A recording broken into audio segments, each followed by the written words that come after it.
Good morning, good day, good evening, whenever and wherever you are listening to this. Welcome.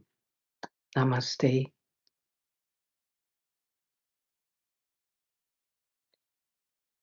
This morning, during I call it my holy hour, before all else and anyone else and anything else, and it also involves breakfast preparation.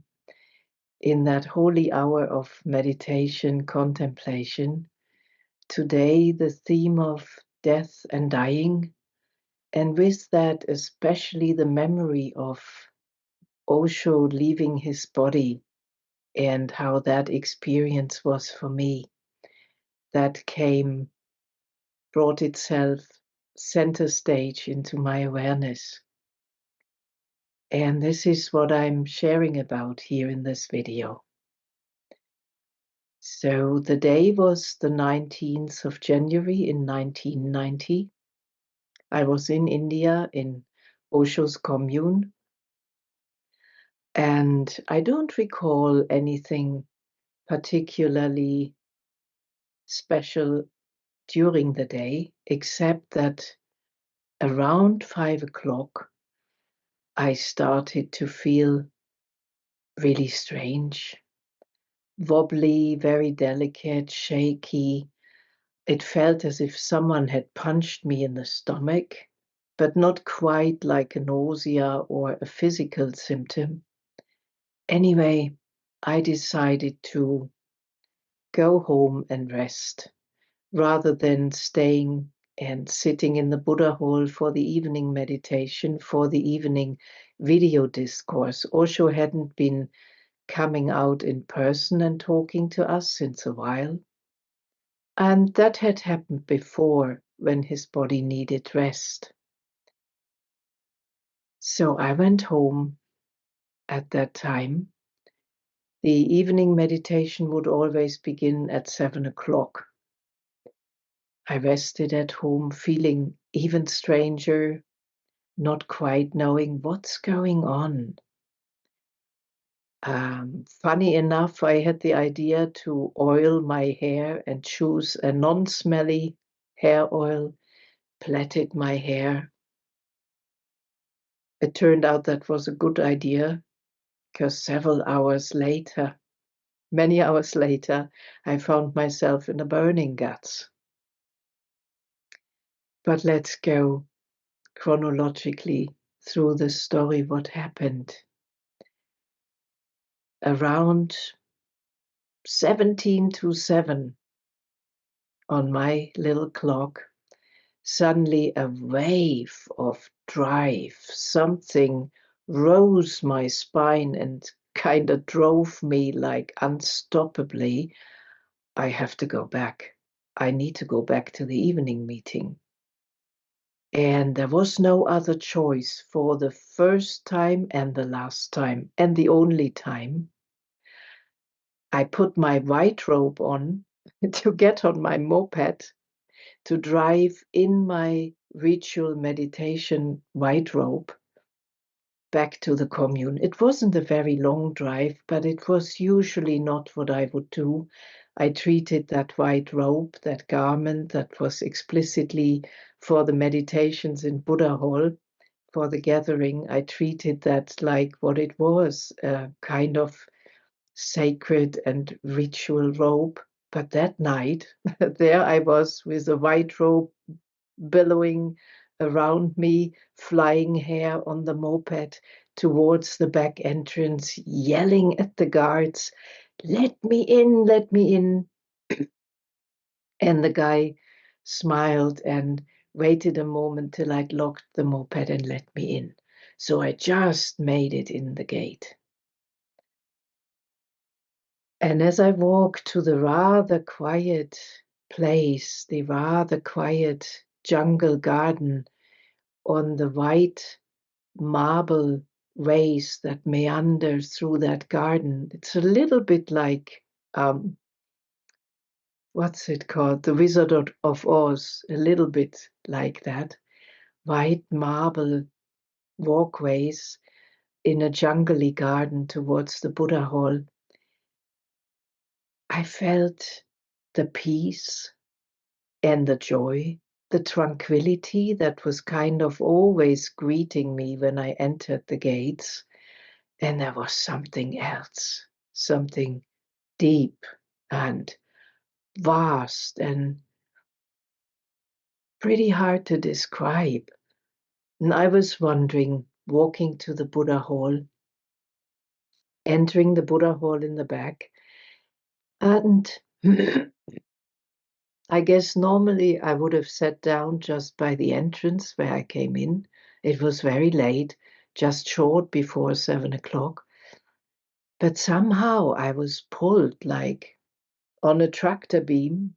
I knew to walk more forward towards the podium. So I did that gently among the people who were already sitting. My place would be taken because I came so late. Yet I walked towards the podium and huddled in between two friends closer towards the podium in the front. And then to all our surprise, Osho's doctor entered the hall, his physician. And that was very, very rare, or it probably had never happened before that at 7 o'clock instead of the master, the surgeon, not the surgeon, the doctor was coming. And there was an aura around him that, whoops, phew, made me sit and be aware on the top of my spine. And I notice now as I'm sharing this, it's very much becoming alive through the memory in this moment in my body. And Osho's doctor introduced us to the fact that Osho had left his body around 5 o'clock.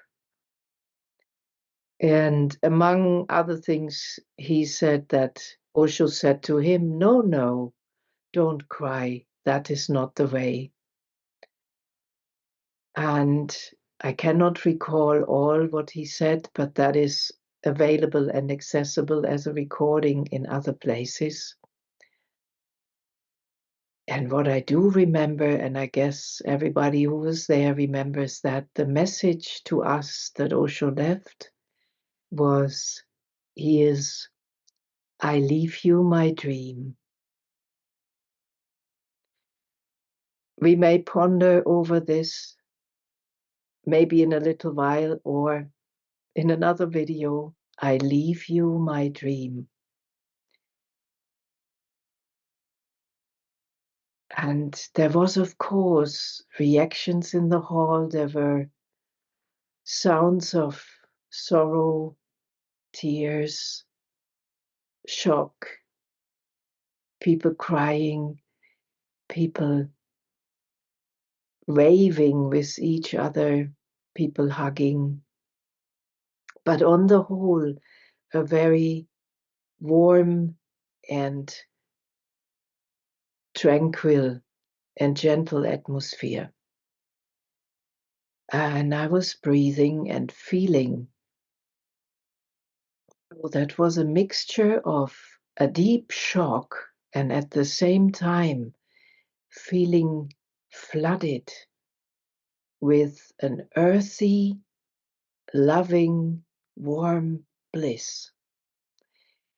Not rising up and spacing out on a bliss wave, but really vroom, into the earth, into this body, and feeling all of these feelings that came rolling through, looking around and my friends sitting there with me.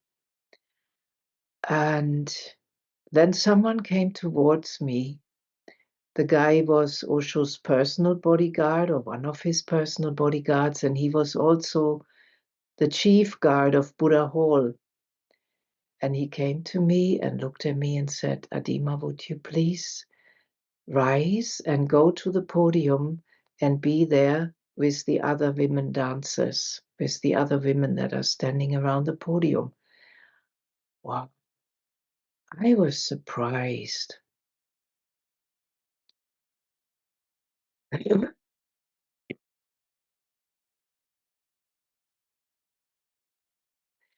Looks like the surprise still frees up something in the chest.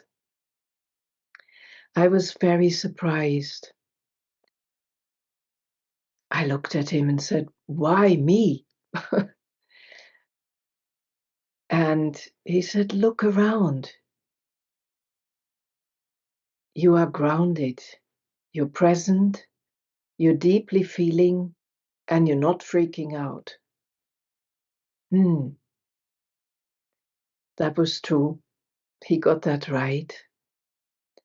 I wasn't dissociating or checking out or distracting. I was deeply shocked and also grounded and feeling. So I kind of floated towards the podium. I had never been sitting in one of the first two rows, so I'd never been during a meeting with Osho that close to the podium. And there I stood in a half circle around the podium with 11 other women. Some of them I knew personally. And we were gently dancing. There was music playing. We made contacts with our eyes with each other.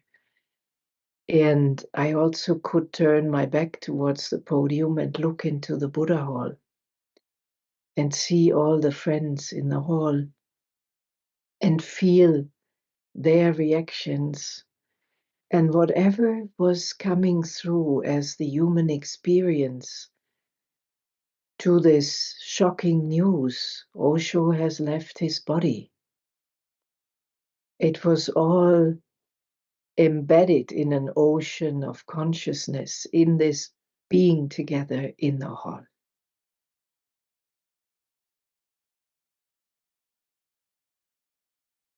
And after some time, some people carried Osho's body into the Buddha hall.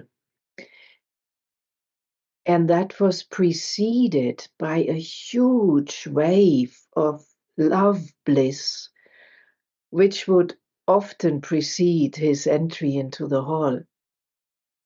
And that happened also that night, maybe even stronger.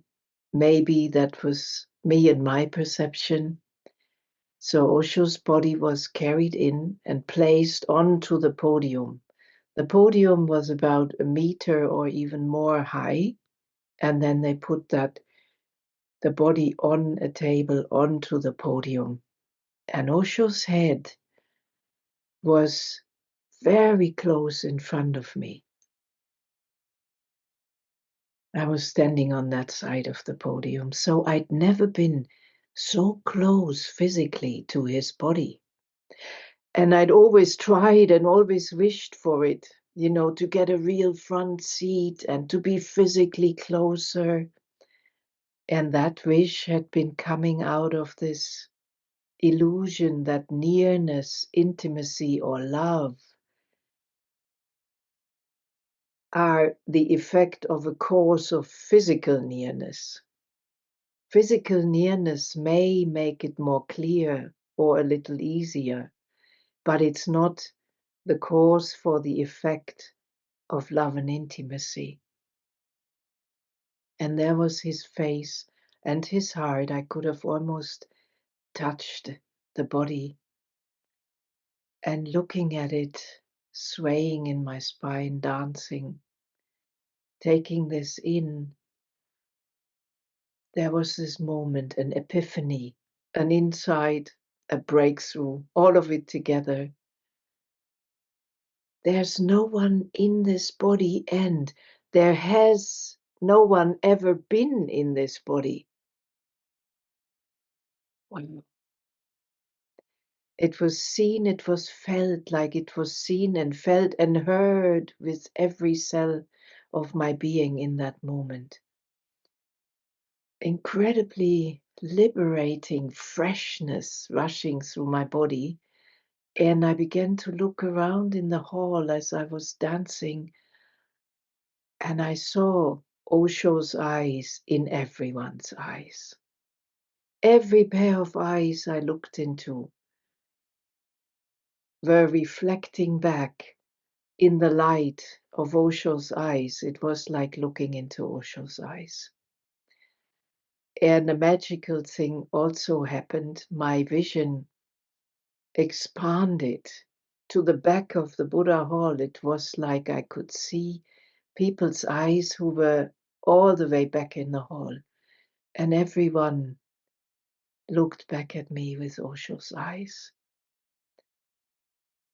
And deeply, deeply. And I'm having the goosebumps now, and deep gratitude for this moment, which was an embodied experience of the truth of ultimately there is only one of us. Ultimately, there is a oneness of mind, of heart, of thoughts and feelings, and there are these body forms hosting consciousness, consciousness which experiences experience. But I, the me in me, the story of me, that's not needed for that. Consciousness is experiencing experience through this body mind machine, and these machines have a gone by date. And then there will be another incarnation, most probably. And all of that, I wasn't thinking all of that in that clever way in that moment in the hall, but that was what transmitted in seeing all my friends as Osho's eyes, feeling the love that was flowing, in feeling the sorrow about the loss, the despair of what am I going to do without the master in the body, without being able to ask him a question?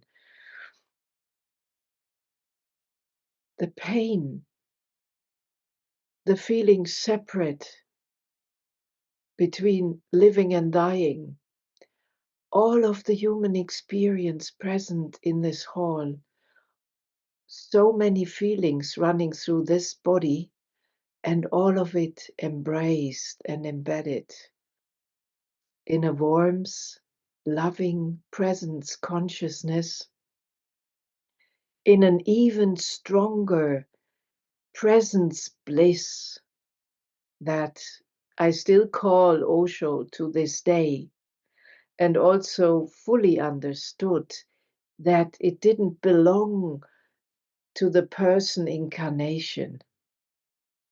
It's a consciousness phenomena that arises through the awakening of such a Buddha, and then it spreads and it dissolves and is present in our very breathing, in our very senses, in every little thought, and in every crooked and weird habit, and in all our feelings, and everything and nothing that we are.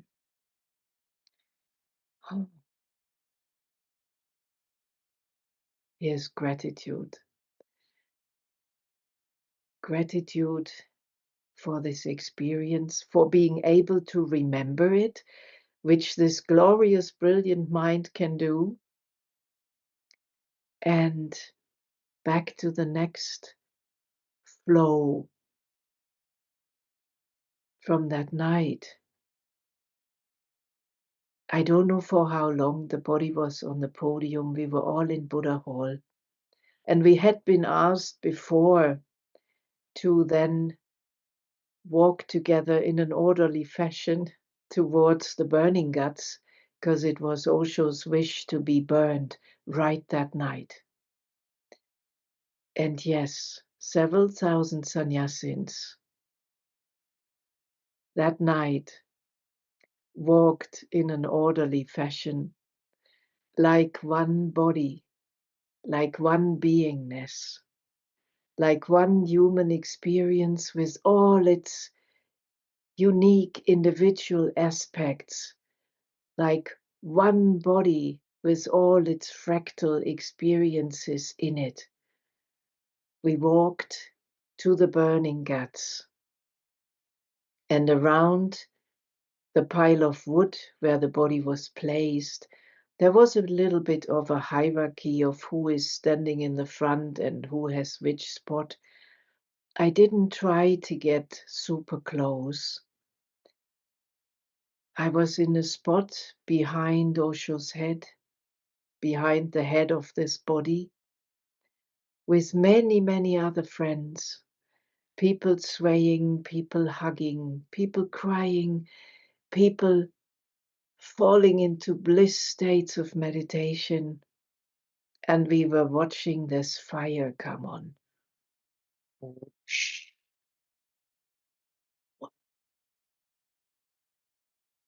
What a moment to see the flames coming up and taking the body. What a feeling. Mind was blown. It didn't say much. The senses engaged in the warmth of the fire, in the brightness and the light of the flames, and the liberation and the anguish and all the feelings in between, shared by so many of us dancing and being around this burning of the Master's body. At some point, I don't know after how much time, how many minutes it takes. At some point, there was a distinct sound like a whoop, but louder, like a thunder, a bit like a thunder. That is when the skull bursts and a huge bluish flame shot out and up into the night sky. A huge blue flame. Mm.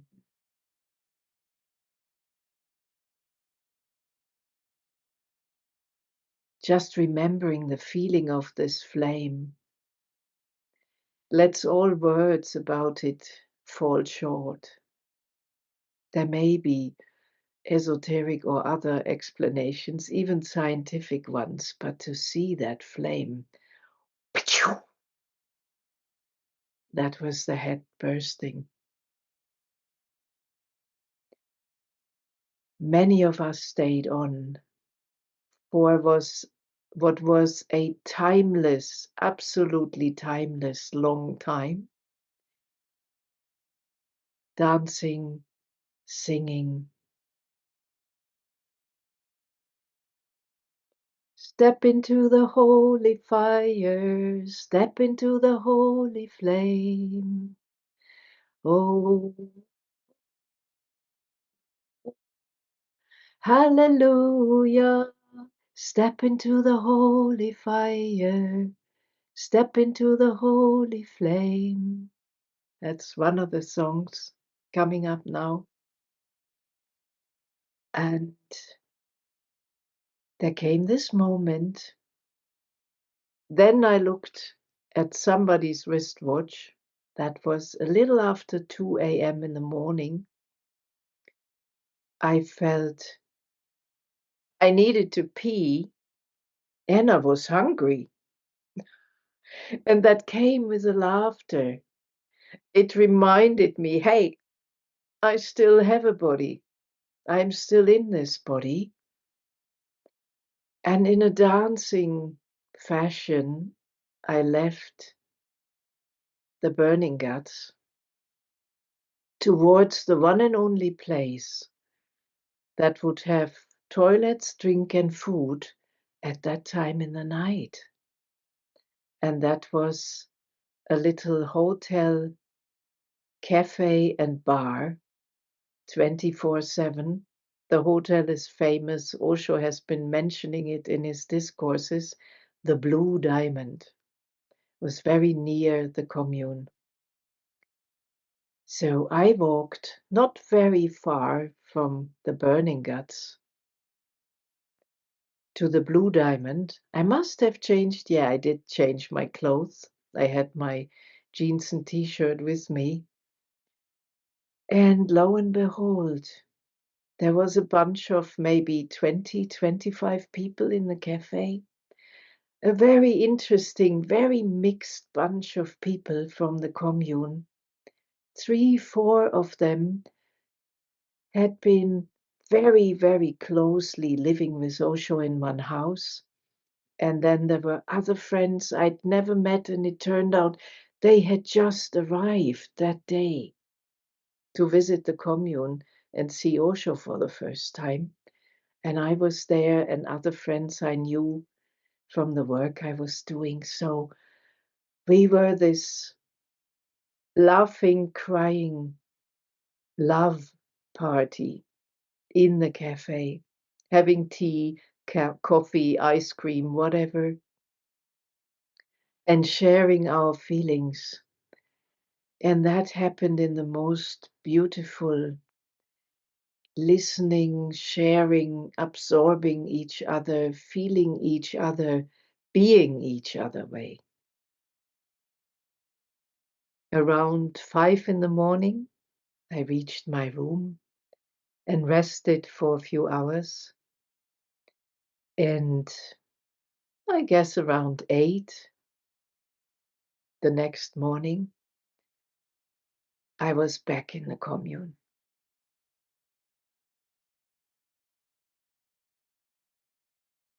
This day in the commune,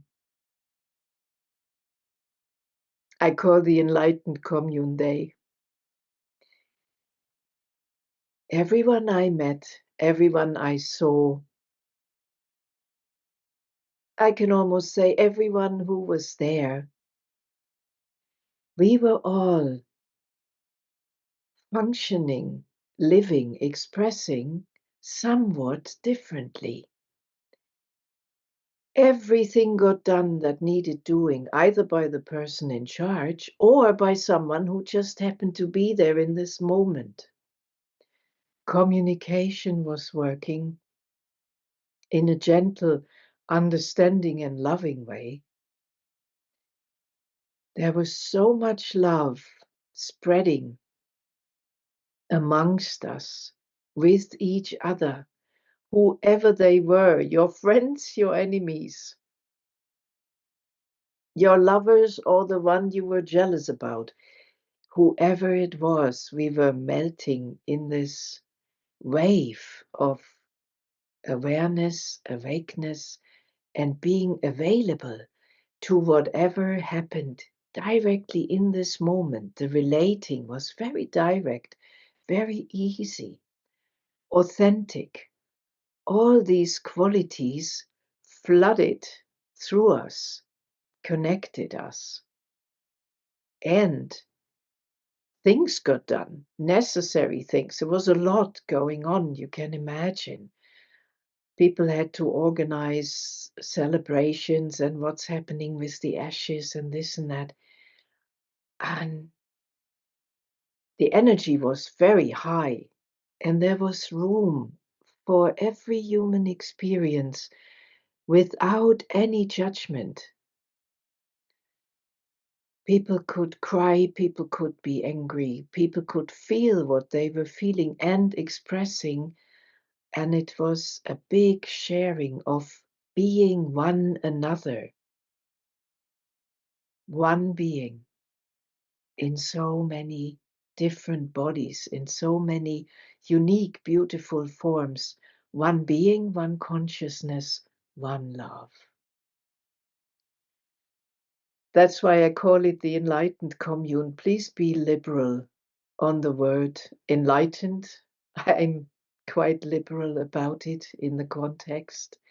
It describes something so wonderful, and it gave a glimpse of the future human, a glimpse of what Osho calls the new man. As the endless night bows to the dawn, in the silence of our hearts, we're welcoming the new man with our song. We love and we celebrate this moment with you. Silently, heart to heart, Osho. As the endless night bows to the dawn, welcome to the new man. It's in us already, and deep gratitude for this life, for these experiences, and for being touched by this master and his departure.